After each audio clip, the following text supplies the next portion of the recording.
ನೋಡಿ ನಮ್ಮ head chef ಅವರು ನೋಡಿ ಕೇಕ್ನ ಮೇಲೆ ಯಾವ ಥರ ಫೋಟೋನ ಆಡ್ ಮಾಡ್ತಾರೆ ಅಂತ. ಇದು ಕಸ್ಟಮೈಸ್ ಕೇಕ್. ಇದನ್ನು ಪ್ರಿಪರೇಷನ್ ಮಾಡಿರೋದು ನಮ್ಮ ಹೆಡ್ ಚೆಫ್ ಸರ್. ನಮಸ್ತೆ ಸರ್. ನಮಸ್ತೆ, ಕುತ್ಕೊಂಡು. ಸೊ ಇದನ್ನ ಯಾವ ಥರ ಇದನ್ನ ಸೇಮ್ ಇಷ್ಟೇನಾ ಇದು ಇದಕ್ಕೆ ಹೀಟ್ ಮಾಡ್ಬೇಕು ಹೇಗೆ ಅಂದರೆ ಮಿಷಿನ್ಗೆ ಹಾಕ್ಬೇಕಾ? ಬರೀ ಫೋಟೋ ಹಿಂಗೆ ಬರುತ್ತಾ ಇಲ್ಲ ಇದು ಪೂರ್ತಿ ಒಂಥರ ಪ್ರಿಂಟ್ ಥರ ಬರುತ್ತಾ? ಪ್ರಿಂಟ್ ನೋಡಿ. ಈಗ ಶೆಫು ಯಾವ ಥರ ಅದನ್ನು ಡಿಸೈನ್ ಮಾಡ್ತಾರೆ ಅಂತ ಈ ಥರ ಡಿಸೈನ್ ಮಾಡ್ತಾ ಇದ್ದಾರೆ.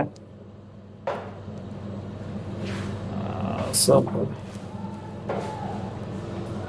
ಇದಾದ್ಮೇಲೆ ಮತ್ತೆ ಹೀಟ್ ಮಾಡಬೇಕಲ್ಲ, ಇದನ್ನು ಹೀಟ್ ಮಾಡಬೇಕು. ಹಾಂ, ಮತ್ತು ಇದ್ರ ಮೇಲೆ ಅವರು ಒಂದು ಇದನ್ನು ಫ್ಲವರ್ ಡಿಸೈನ್ ಹಾಕ್ತಾ ಇದ್ದಾರೆ. ನೀವು ಇಡೀ ಬೆಂಗಳೂರಲ್ಲೇ ನಂಬರ್ 1 ಡಿಸೈನರು ಕೇಕಲ್ಲಿ. ಹಾಂ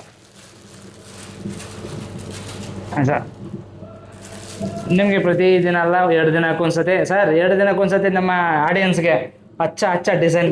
ಹಾಂ ನೋಡಿ, ಡಿಸೈನ್ ಹಿಂಗೆ ಮಾಡ್ತಾ ಇದ್ದಾರೆ. ಸಾಕಾಗಿದೆ ಗುರು ಡಿಸೈನ್ ಮಾತ್ರ.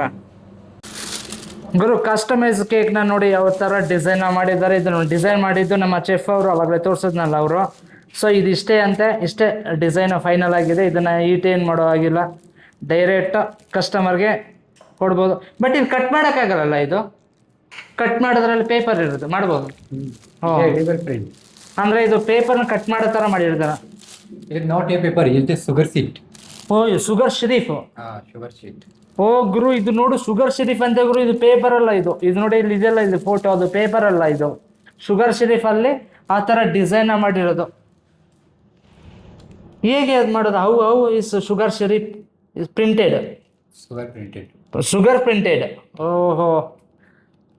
ಈ ಕಾಸ್ಟಮೈಸ್ ಕೇಕ್ನ ಹೇಗೆ ಮಾಡ್ತಾರೆ ಅಂದರೆ, ಅದು ಆ್ಯಕ್ಚುಲಿ ನಾರ್ಮಲ್ ಫೋಟೋ ಅಲ್ಲ, ಅದು ಸುರಾಗ್ ಸಿರಪ್ಪಿಂದ ಮಾಡಿರುವಂಥ ಒಂದು ಕಾಸ್ಟಮೈಸ್ ಫೋಟೋ. ಅದನ್ನು ತಿನ್ಬೋದು. ಈ ಸೀಟ್ ತಿನ್ಬೋದಲ್ಲ, ಇದನ್ನು ಈ ಫೋಟೋ ಸಹಿತ ತಿನ್ಬೋದು ಗುರು. ಇದನ್ನು ಮಾತ್ರ ಅಲ್ಟಿಮೇಟ್ ಆಗಿದೆ. So super.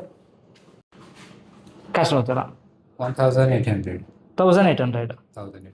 1800 ರೂಪಾಯಿಗೆ ಈ ಥರ ಕಸ್ಟಮೈಸ್ ಕೇಕ್ನ ನಮ್ಮ ಫ್ರೆಂಚ್ ಬೇಕಲ್ಲಿ ಮಾಡಿಕೊಡ್ತಾರೆ, ತಯಾರಿ ಮಾಡಿಕೊಡ್ತಾರೆ ನಮ್ಮ ಹೆಡ್ ಚೆಫ್ ಅವರು.